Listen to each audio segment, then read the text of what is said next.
Iran युद्ध में ceasefire औंधे मुंह गिर गया, ये दिख रहा है। इजराइल ने अपने ऐलान के मुताबिक लेबनान में तबाही बरसा दी और एक साथ 100 से ज्यादा हमले किए हैं।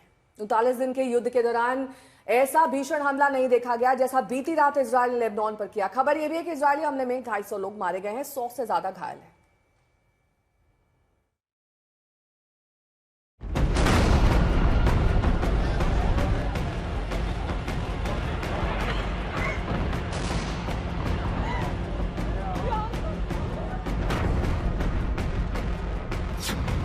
इधर सीज फायर, उधर लेबनान में नरसंहार। इधर युद्ध विराम, उधर इजराइल की विनाश लीला। लेबनान में इजराइल का महाविनाशक हमला। बेरूत में बम बारूद मिसाइलों की बौछार।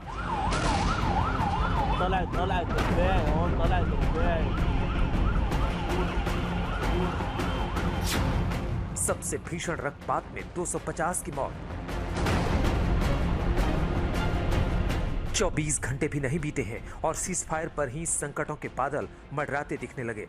ईरान पर हमले थम गए, अमेरिका के सहयोगी खाड़ी देशों पर भी अटैक रुक गए, यहां तक कि इजराइल पर भी हमले बंद हैं। लेकिन लेबनान को युद्ध से मुक्ति नहीं मिली।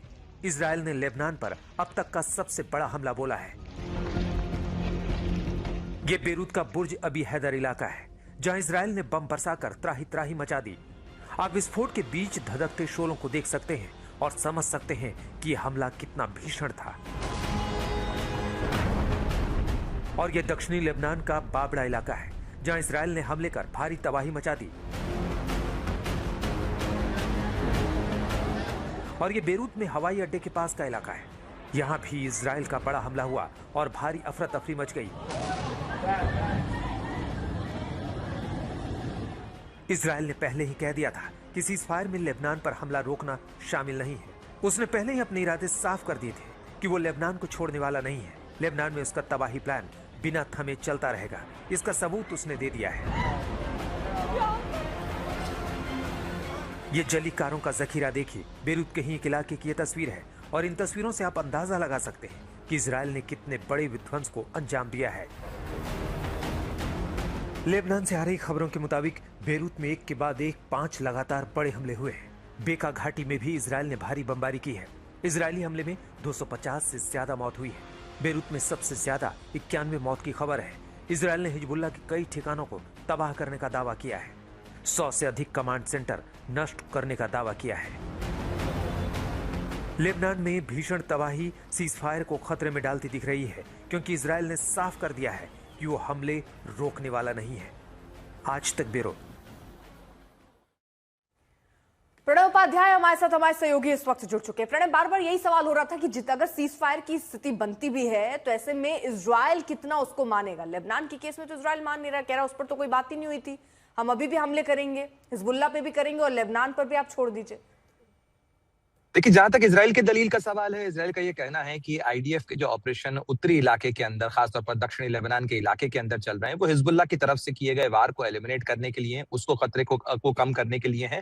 दूसरी बात यह है कि अगर इजराइल लेबनान के अंदर अपने ऑपरेशन को लेकर इस सीज फायर को स्वीकार करता है, तो इसका सीधे सीधे तौर पर मतलब होगा कि वो एक तरीके से वैलिडिटी देता है ईरान की उस ताकत को, ईरान की उस सत्ता को, जो कि उसके प्रॉक्सीज के थ्रू वो असर्ट करता है इस पूरे क्षेत्र के अंदर, चाहे वो लेबनान के हिजबुल्लाह हो, चाहे हमास के गाजा का हमास हो, या यमन के अंदर हुती मौजूद हो। तो इसलिए इसके अंदर एक तकनीकी पेंच इजराइल के लिए भी। और साथ ही अगर आप देखें तो प्रधानमंत्री बेंजामिन नेतन्याहू का जो बयान सामने आया और उसके पहले जो इजराइल के अंदर सीज फायर के बाद विपक्ष की तरफ से आरोप लग रहे हैं, इसके अंदर एक राजनीतिक दबाव भी है कि क्या इजराइल ने एक ऐसा सौदा कर लिया है जिसके अंदर उसने अपने रणनीतिक हितों के साथ समझौता कर लिया है। इसको लेकर आरोप लग रहे हैं प्रधानमंत्री नेतन्याहू के ऊपर और एक तरीके का राजनीतिक दबाव भी है। और अगर आप देखें तो इसके बाद ये एक ऐसा सीज फायर था जिसे सोशल मीडिया पर अनाउंस तो पहले कर दिया गया, लेकिन उसके जो ब्रॉड कॉन्टूर्स हैं वो अभी तक तय नहीं हो पाए, यानी पहली बैठक भी नहीं हो पाई है। और उसी के कारण ये है कि इस पे संशय के सवाल हैं, संकट के बादल हैं, और ये संघर्ष विराम कितना टिकेगा, कितना चलेगा, इसको लेकर सबके मन में आशंका है इस चीज को लेकर। क्योंकि एक तरफ लेबनान के अंदर इजराइल के ऑपरेशन चल रहे हैं, वहीं स्ट्रेट ऑफ हॉर्मुज अभी भी बंद है।